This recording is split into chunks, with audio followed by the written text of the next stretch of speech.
Today we're going to be talking about the Xbox Series S and the PlayStation 5 and comparing the two, so let's get right into it. So first things first, let's talk about the Xbox Series S. Look at the size of this thing. This thing is tiny, and when you put it up against the PlayStation 5, it is laughable. Now, obviously, for the size, you are going to be getting a massive reduction in your performance. So I will put the specs up on screen right now.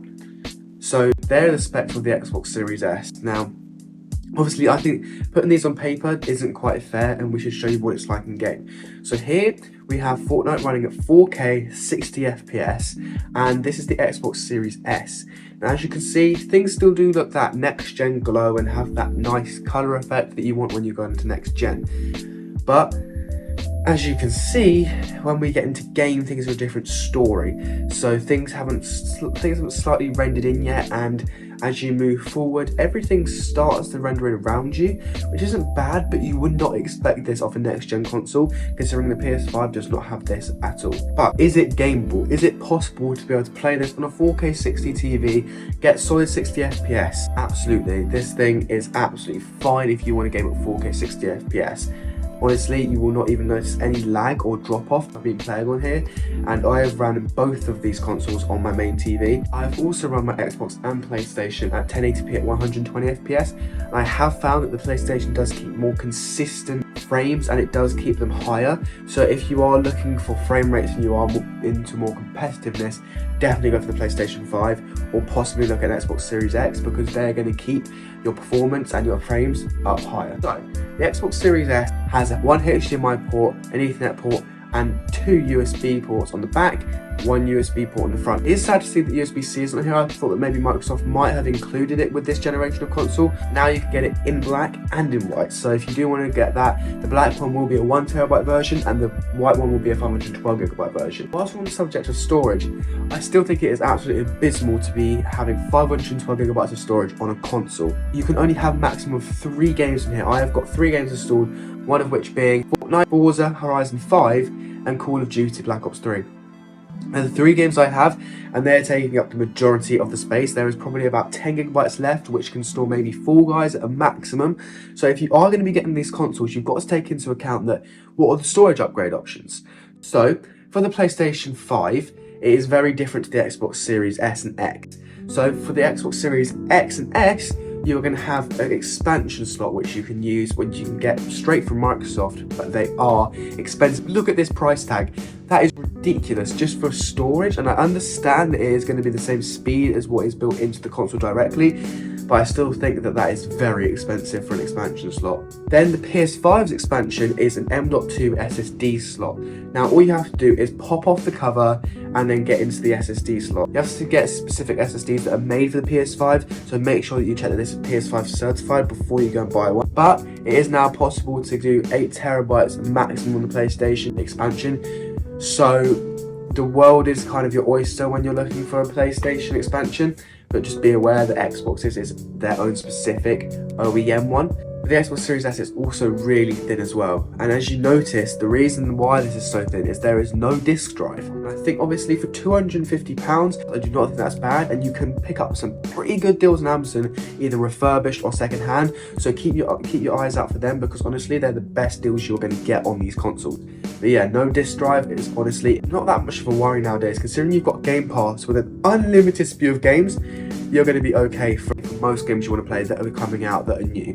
Obviously older games, if you've got the discs, it's going to be a shame that you can't play them, but most of them are on Game Pass now, so you should be okay with that. The Xbox Series S, X and last gen consoles have recently got an update to their home screen.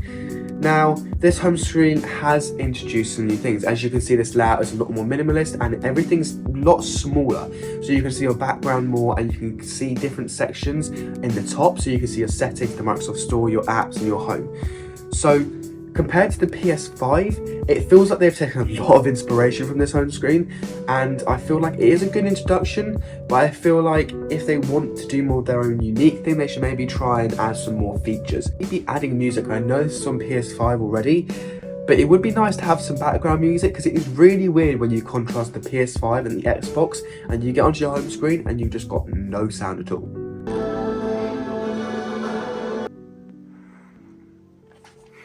So just take that into account as well. Also, it is very easy to get into the settings menus on both of these consoles if you need to get there in a flash. So as you can see side by side, these are very easy to get into. Now let's move on to the PS5.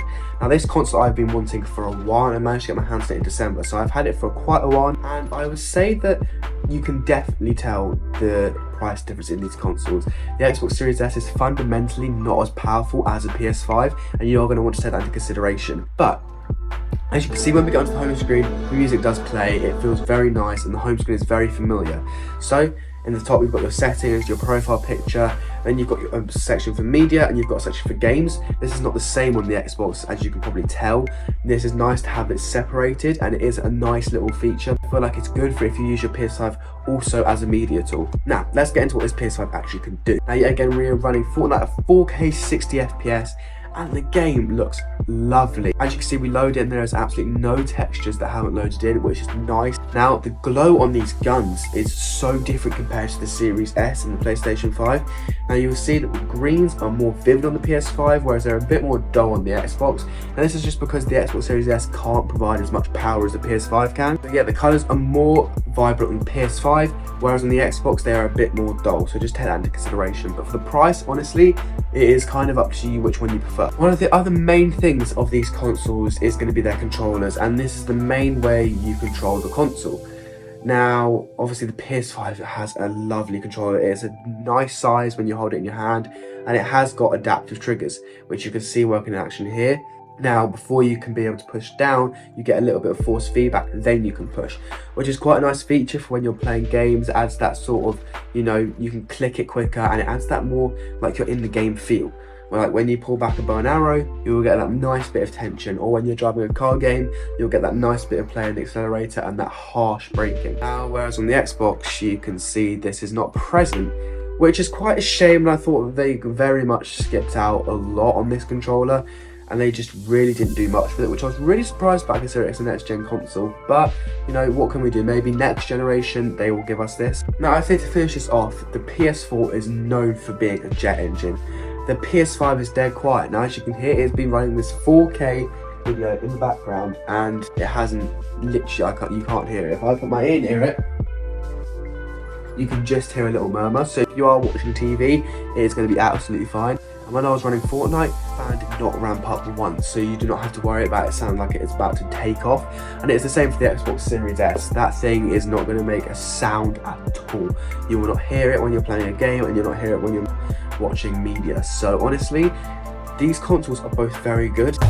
Also thought I'd mention that the PS5 has 825GB of storage straight out the box, 2 USB-A ports on the back, 1 USB-A port on the front, 1 USB-C port on the front, an Ethernet port, and obviously your power connector. Let's go to my final thoughts. So I'd say that the Xbox Series S and the PS5 are targeting two drastically different markets. If you want to get into the next gen ecosystem, it is very much going to be a case of getting the Xbox Series S. Now, I'd say for the price, getting 512GB is a bit abysmal, so I'd maybe look into getting some storage upgrades. But if you do want to get into that next generation market, it's definitely the way to go, and you're not going to be skipping out on much. The only thing you're going to be skipping out on is 4K at 120fps, your disk drive, but other than that, you're not missing out on anything else. Now, the controller, obviously the Xbox isn't going to be as high-tech as the PlayStation 5, but if you're looking for a casual gameplay experience, this is going to be the way for you, and the Xbox Series S is honestly going to take that, because that is the cheapest console you can get, and honestly, it is one of the best deals on the market right now. Now, the PS5, this is now targeting people that want high performance, nice colours, want to sit down, come home, have a good playing experience, and you can play games at their maximum brightness.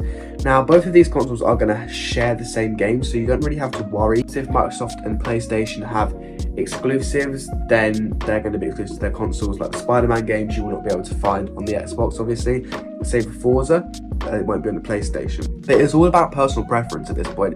If you don't mind which console you want to go for, obviously the Xbox Series S is the cheaper option, but you are going to be missing out on some of those key features. Whereas the PS5, you're going to be getting the best of the best, because let's be real, the PS5 is just the best overall console you can get right now. So I'd say if you're looking for a cheaper console, definitely do not skip out on the Xbox Series S, and I'd say that this thing is worth it.